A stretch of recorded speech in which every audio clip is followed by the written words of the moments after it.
Tahukah kamu apa yang lebih keren daripada punya banyak uang? Tahu cara mendapatkannya lebih banyak lagi. Dan aku tahu. Tapi kamu pasti berpikir aku sombong. Jadi beri aku kesempatan bercerita. Sekarang umurku 17 tahun. Tapi semua ini terjadi saat umurku 12 tahun. Jadi keluargaku sangat miskin, hingga aku harus memakai sepatu yang sama sepanjang tahun, tidak peduli hujan atau bersalju. Tapi sepatuku itu bagus, tergolong yang sangat kuat. Itu seperti Iron Man-nya sepatu, tak ada yang bisa menghancurkannya. Sepatuku ini lebih baik daripada punya adikku yang terkadang membuat kakinya sakit. Tapi tetap saja, sepatuku sangat jelek, dan aku ingin sekali punya sepatu baru. Aku sangat ingin membeli sepatu Keds yang kulihat di toko. Mungkin kamu pikir aku payah, tapi ayolah, aku baru berumur 12 tahun dan tidak ada yang bisa aku lakukan untuk membeli sepatu itu. Aku tidak punya uang, jadi mungkin aku menyerah. Tidak juga. Aku mulai berpikir, jika aku bisa mendapatkan uang, aku mungkin bisa membeli sepatu itu. Dan sepatunya tidak murah. Ayahku selalu berkata bahwa aku harus belajar lebih giat darinya agar aku bisa hidup lebih layak. Aku dan adikku pun patuh dengan nasihatnya. Aku murid yang sangat pandai karena aku menghabiskan banyak waktu untuk belajar. Nilai-nilaiku bagus dan aku tidak punya uang. Beberapa teman sekelasku mendapatkan nilai buruk dan punya banyak uang. Jadi, aku membuat penawaran kepada mereka. Aku akan mengerjakan PR mereka dengan imbalan uang. Tidak banyak, tapi cukup untuk membeli sepatu setelah aku tabung selama beberapa bulan. Itu sangat mudah bagiku, karena pada dasarnya aku hanya mengerjakan PR-ku lalu menyalinnya untuk mereka.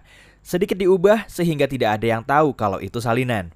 Aku bahkan memasang tarif berbeda untuk nilai A, B, dan nilai lainnya. Aku pun membantu beberapa kakak kelas di beberapa mata pelajaran. Bukan matematika, tapi sastra dan sejarah. Awalnya ini luar biasa, tapi kemudian hampir semuanya berhenti membayar. Aku heran, dan ternyata mereka hanya memanfaatkan satu orang yang membayar, sementara yang lain tinggal menyontek. Aku harus mengatasinya. Jadi, aku katakan kepada mereka, kalau mereka tetap melakukan hal itu, aku akan menaikkan harga. Mereka tidak suka, tapi juga tidak mau mengerjakan PR mereka sendiri. Jadi, mereka setuju, dan semua kembali normal. Tapi kemudian, salah seorang anak tidak menyukai hal itu, dan dia mengadukan semuanya kepada guru. Sulit dipercaya. Guruku sangat marah dan menyuruhku untuk menghentikan hal ini. Kalau tidak, aku dan yang lainnya akan dapat masalah. Jadi aku terpaksa berhenti. Tapi uangnya masih belum cukup untuk membeli sepatu yang kuinginkan. Tentu saja, aku punya rencana lain. Karena sudah banyak kakak kelas yang mengenalku dan guru-guru mereka tidak tahu mengenai trikku, aku meminta mereka memberiku barang-barang keren sebagai upah mengerjakan PR. Kamu tahulah, seperti mainan, action figure, dan gawai sederhana. Aku mulai memainkannya di dalam kelas, berpura-pura senang. Sejujurnya, itu sungguh menyenangkan. Dan jika seseorang meminta aku bermain dengannya, aku akan menolak, yang membuat mereka lebih menginginkannya. Dan akhirnya aku mulai menyewakannya, bahkan menjualnya.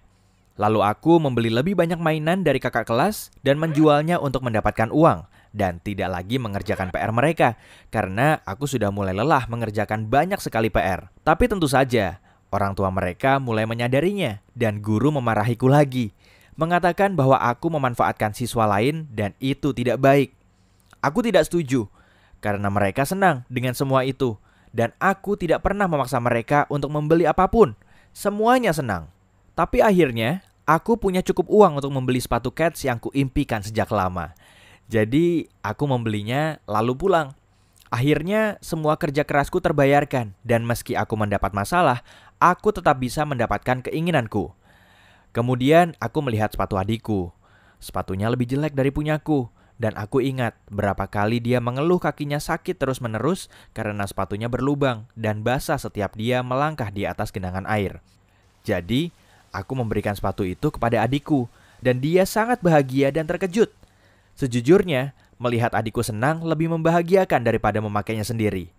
Orang tuaku marah karena mereka pikir aku mencuri. Tapi aku jelaskan bagaimana aku bisa membelinya.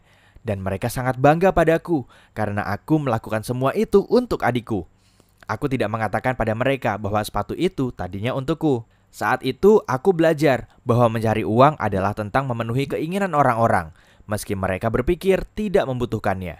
Dan akhirnya aku tidak menyesal memberikan sepatuku karena alasan sederhana. Aku menikmati cara-cara baru mendapatkan uang, dan prosesnya sendiri sangat menarik bagiku. Sekarang umurku 17 tahun, dan aku, temanku, serta adikku sedang memikirkan bisnis apa yang bisa kami lakukan bersama. Semua ini sangat menantang. Tapi ini bukan soal uang, ini soal gairah dan memecahkan masalah.